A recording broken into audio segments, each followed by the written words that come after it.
Vacation ஆரம்பிச்ச உடனே நான் சந்திக்கிற மிகப்பெரிய பிரச்சனை என்னன்னா, கங்கனா எப்பயும் பசியோட இருப்பா.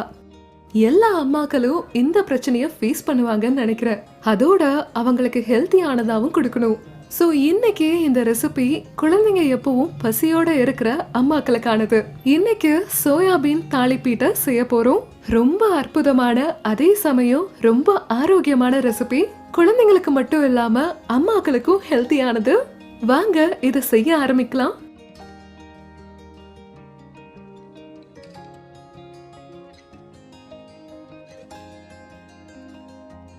இங்க நான் இப்ப சோயா சங்க்ஸை எடுத்து சுடுதண்ணில ஊற வச்சிருக்கேன். சுமாரா ஒரு அரை மணி நேரம் ஊறிட்டு இருக்கு.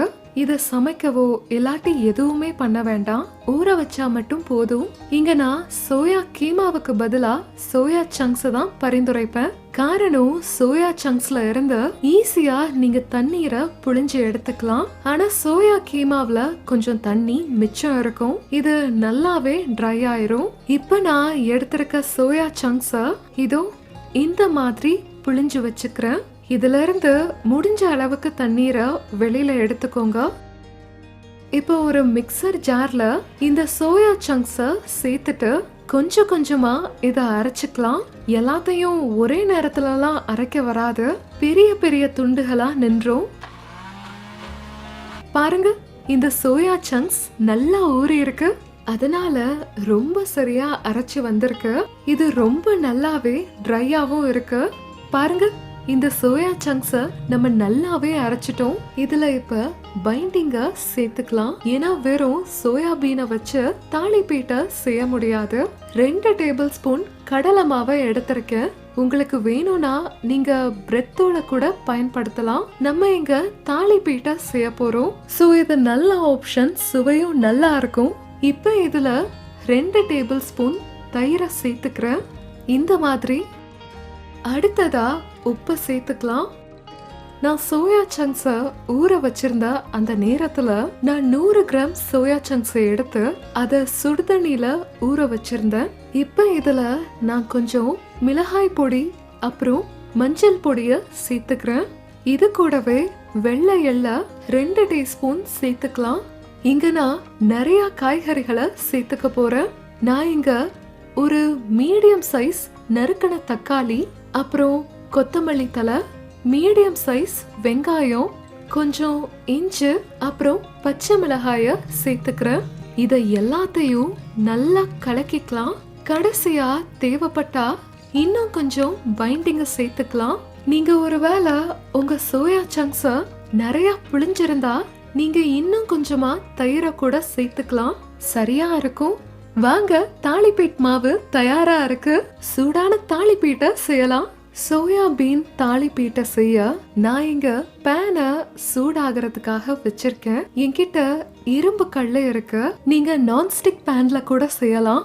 இப்ப பேன்ல கொஞ்சமா எண்ணெய சேர்த்துக்கிறேன். உண்மையில இந்த சோயாபீன் தாளிப்பீட்ட நெய்யை யூஸ் பண்ணி கூட செய்யலாம். ஒரு டிஷ்யூ பேப்பரை வச்சு எண்ணெய தொடச்சு விட்டுக்கிறேன்.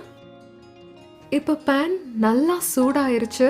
இப்போ இந்த சமயத்துல நம்ம முன்னாடியே தயார் பண்ணி வச்சிருக்க தாளிப்பீட் மாவுல இருந்து சின்ன பகுதிய எடுத்துக்கலாம். உங்களுக்கு எந்த அளவு தாளிப்பீட் வேணுமோ அதுக்கேத்த மாதிரி மாவை எடுத்துக்கோங்க.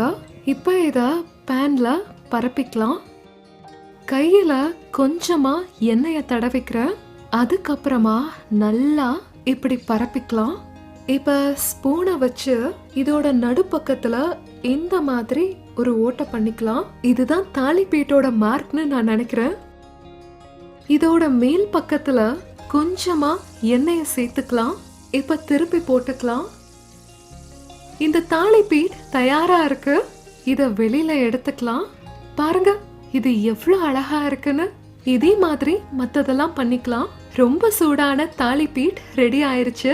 இத சீக்கிரமா பிளேட்டிங் பண்ணிக்கலாம்.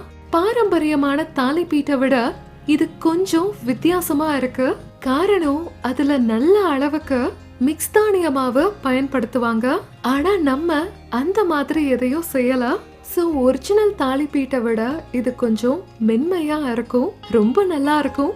இதுக்கு மேல நான் மிளகாய வைக்கிறேன். இந்த மிளகாய தாளிப்பீட் செய்யும் போது ஓரத்துல எண்ணெயில லேசா வறுத்துட்டு இப்ப தயாராயிருச்சு ஆரோக்கியமான சோயாபீன் தாளிப்பீட். இந்த சோயாபீன் தாளிப்பீட்டை நீங்க கெச்சப், சட்னி, டீ, தயிர் எல்லாட்டி எது கூட வேணாலும் சாப்பிட்டு கொண்டாடலாம். எனக்கு கெச்சப் இல்லாம தான் பிடிக்கும்.